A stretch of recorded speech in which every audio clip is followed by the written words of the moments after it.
Greetings viewers and welcome back to my channel where gaming and anime is my specialty. And today we're going to be looking at the stand Mandom and the stand user Ringo Roadagain. Ringo Roadagain. So we're going to be doing an analyzation of the stand and its abilities, and we're going to be doing an analysis of Ringo's character and overall how much he affected the story of JoJo's Bizarre Adventures Part 7. Without further ado, let's get straight into it. So first off, we have Mandom. Mandom is design-wise, it takes the design of a head, basically just like a head with little dots implanted on it. Also like a little shoulder area, kind of like shouldering. Like it's like probably like the shoulders and up, and that's it. Everything else is like tentacles wise.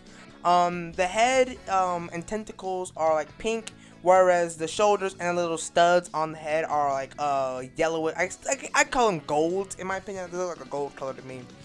And the tentacles poke into Ringo when he has it activated. Yeah, that's the design. I think the Mandom's design is pretty cool. You know, the way it's like kind of like a, I guess you could say it's like bound. I guess you could say it reminds me of Hermit Purple, how it wraps around the user. That's what it reminds me of. So I guess you could say it's bound to the user. Its ability. Now, its ability is why I really did the video, because its ability is a time-related ability, which is usually only given to the final villains of parts. Like alternate world Diego, he was technically the final battle of Part 7, so he had the world, the alternate version of the world.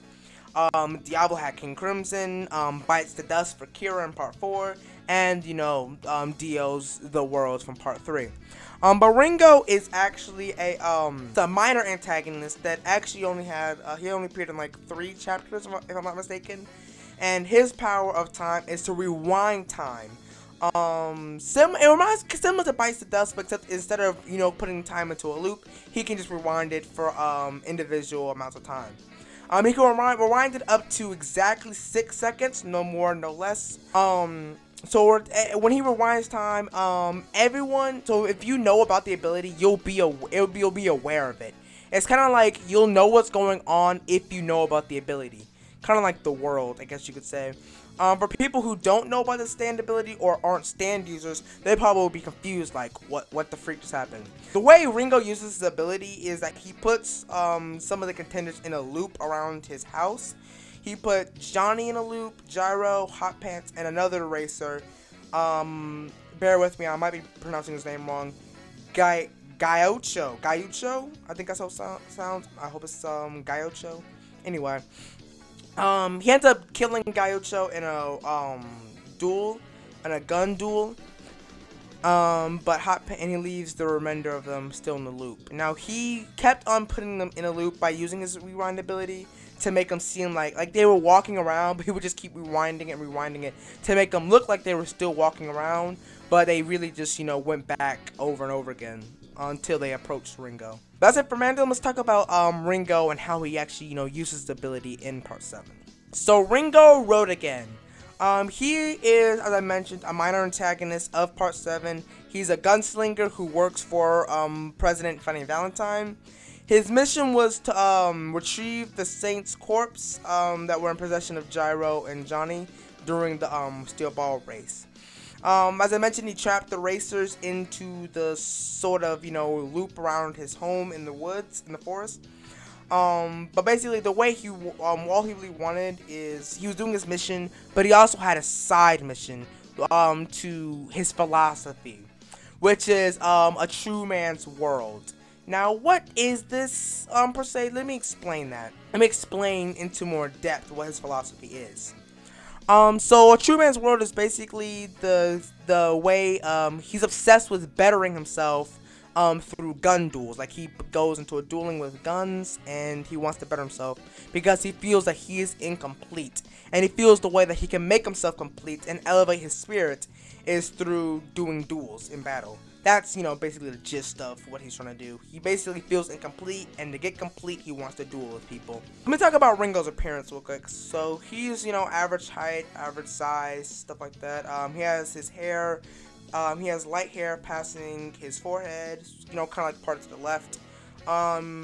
He has a long, thin mustache, and he has what it looks like, and as a beard. It looks like it's in the shape of like a skull, I guess you could say, on his beard. Pretty cool design if you gotta do so myself. And he also has on his waist his holster for his gun and for his extra ammo. So that's that. So towards the end of Ringo's battle, it's like Gyro sends he's like they're fighting back and forth, and that's where the final showdown comes in. And A Man's World Part 3, that's when the final battle goes around. So basically a piece of wood pierces Ringo in his right below his left shoulder, but Gyro finishes him off by throwing a steel ball right at him. His final words are, "Welcome to a true man's world," which is what leaves a big impact on Gyro. Yeah, but Ringo was he was an interesting antagonist, mainly because, me personally, because of his time ability. Like when I was reading part 7, I was like, a time ability for a runner antagonist, that's new. And the power of I was like, it was cool when he said I could rewind time. That was interesting to me, because we've seen time abilities before.